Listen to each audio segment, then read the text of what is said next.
तो गाइस स्वागत है आपका ट्रेडिंग साइकोलॉजी पीकेएन में। आज 28 April 2026 after market analysis we are not SEBI registered. तो गाइस निफ्टी 50 क्लोज हुआ है 23,995 पे, 97 पॉइंट नीचे जाके क्लोज हुआ है। 18 स्टॉक पॉजिटिव थे और 32 स्टॉक नेगेटिव थे। गाइस निफ्टी 50 का ये वनडे का चार्ट है। जैसे कि आप देख रहे हैं, हमारी बात भी यही हुई थी कि ईएमए पे रेसिस्टेंस लेके क्लोज हुआ है। अगर ईएमए के ऊपर सस्टेन करेगा तो ये तेजी से ऊपर की तरफ जा सकता है, जो कि ये वाला रेसिस्टेंस है। बट ऐसा कुछ हुआ नहीं गाइस, ये खुला जरूर यहाँ पे, और खुलने के बाद तेजी से ऊपर की तरफ गया भी, और जाने के बाद ये जो प्रीवियस कैंडल था इसके हाई को इसने ब्रेक नहीं किया, और ये वाले कैंडल के हाई को ब्रेक तो किया और थोड़ी देर तक ऊपर रहा, उसके बाद वापस नीचे आके अभी क्लोजिंग दे दिया। बट ये वाले कैंडल के नीचे क्लोजिंग नहीं दिया। तो फिलहाल ये वापस से सपोर्ट का काम करेगा। अब अगला सपोर्ट ये वाला ही है, ये जो आप देख रहे हैं पूरा जोन सपोर्ट हो गया, और एक नीचे ये सपोर्ट ईएमए का भी, और एक पहले का सपोर्ट बना हुआ। तो लेट्स सी हम लोग देखते हैं आपको कल किस तरीके का मूवमेंट देखने के लिए मिलता है निफ्टी 50 में। तो गाइज निफ्टी 50 का ये 5 मिनट का चार्ट है।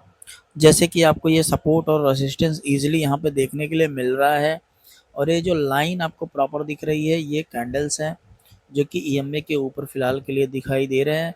तो आइए आज के हम पूरे डेटा को देख लेते हैं। जैसे कि हमने यहाँ मार्किंग भी किया हुआ है। तो पहला कैंडल बना हुआ था ग्रीन, और जबकि ईएमए के नीचे बना हुआ था गाइस।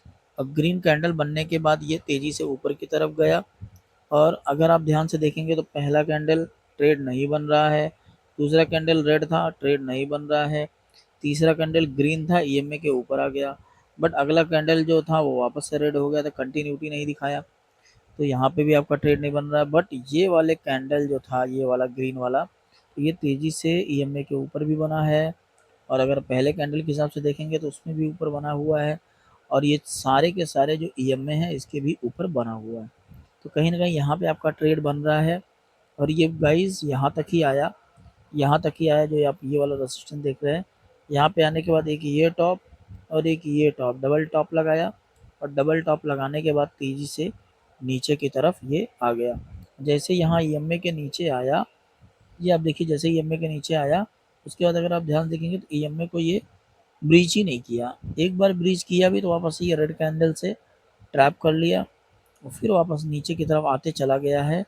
फिर बहुत देर के बाद जाके यहाँ पे कहीं आके थोड़ी देर के लिए ऊपर था, बल्कि जबकि ऊपर ही एक यहाँ पे ईएमए का भी रेसिस्टेंस है गाइस। आप बताइए आपने यहाँ पे ट्रेड किया क्या? अगर ट्रेड किया तो क्या आपने प्रॉफिट बनाया? और प्रॉफिट बनाया तो कॉल में बनाया या फिर आपने पुट में बनाया? तो गाइस सेंसेक्स 76,886 पे जाके क्लोज हुआ है, 416 पॉइंट नीचे जाके क्लोज हुआ है। 11 स्टॉक पॉजिटिव थे और 19 स्टॉक नेगेटिव थे। ये है सेंसेक्स का वनडे का चार्ट। जैसे कि आप यहाँ पे देख रहे हैं, हमारी बात यही हुई थी कि अगर ये जो ईएमए है इसके ऊपर सस्टेन करता है तो तेजी से ऊपर की तरफ जाने के चांसेस हैं, बट ईएमए पे ही रेसिस्टेंस लेके वापस से नीचे की तरफ आके क्लोजिंग दे दिया ये। अब अगला सपोर्ट ये वाला है। तो लेट्स सी हम लोग देखते हैं आपको कल किस तरीके का मूवमेंट देखने के लिए मिलता है। तो गाइस निफ्टी बैंक 55,400 पे जाके क्लोज हुआ है, 863 पॉइंट नीचे जाके क्लोज हुआ है। 2 स्टॉक पॉजिटिव थे और 12 स्टॉक नेगेटिव थे।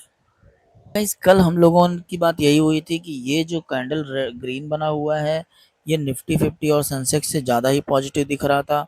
बट सिचुएशन क्या हुआ? सिचुएशन ये हुआ कि ये नीचे की तरफ खुला, और यहाँ पे खुलने के बाद थोड़ा सा ही ऊपर गया, ऊपर जाने के बाद तेजी से नीचे की तरफ आया और यहाँ पे आके क्लोज हो गया। अब अगला सपोर्ट ये वाला है। अगर आप ध्यान से देखेंगे तो निफ्टी 50 और सेंसेक्स से ज़्यादा नेगेटिव निफ्टी बैंक है। तो गाइस इंडिया विक्स 18.05 पे जाके क्लोज हुआ है, लगभग 2% नीचे जाके क्लोज हुआ है, बट वॉलेटिलिटी अभी भी आपको देखने के लिए मिल रही है क्योंकि 12 से काफ़ी ऊपर है। गाइस गिफ्ट निफ्टी 24,047 पे फिलहाल ट्रेड कर रहा है। देखने के लिए तो 20 पॉइंट डाउन है, लेकिन आज की जो क्लोजिंग है उससे 50 पॉइंट ऊपर चल रहा है फिलहाल। तो एफ ने 2,103 करोड़ की सेलिंग की हुई है, और डी ने 1,712 करोड़ की बाइंग की हुई है। तो ओवरऑल 391 करोड़ की सेलिंग हुई है। जैसे कि आप यहाँ पे देख रहे हैं कि काफ़ी सारी सेलिंग लगातार एफ के द्वारा की जा रही है। तो आप सोच समझ के ही ट्रेड करें, कौन से स्टॉक में ट्रेड करना है अपने फाइनेंशियल एडवाइजर से ज़रूर पूछें। खुद भी थोड़ा एनालिसिस करें और बिना एनालिसिस करे आप पैसा ना डालें शेयर मार्केट में, बिकॉज यहाँ पे ज़्यादातर लोगों का लॉस होता है। एंड गाइज ऐसी सभी जानकारी के लिए मेरे चैनल को सब्सक्राइब करें, हमें फॉलो करें guys, and thank you so much, have a great day, thank you.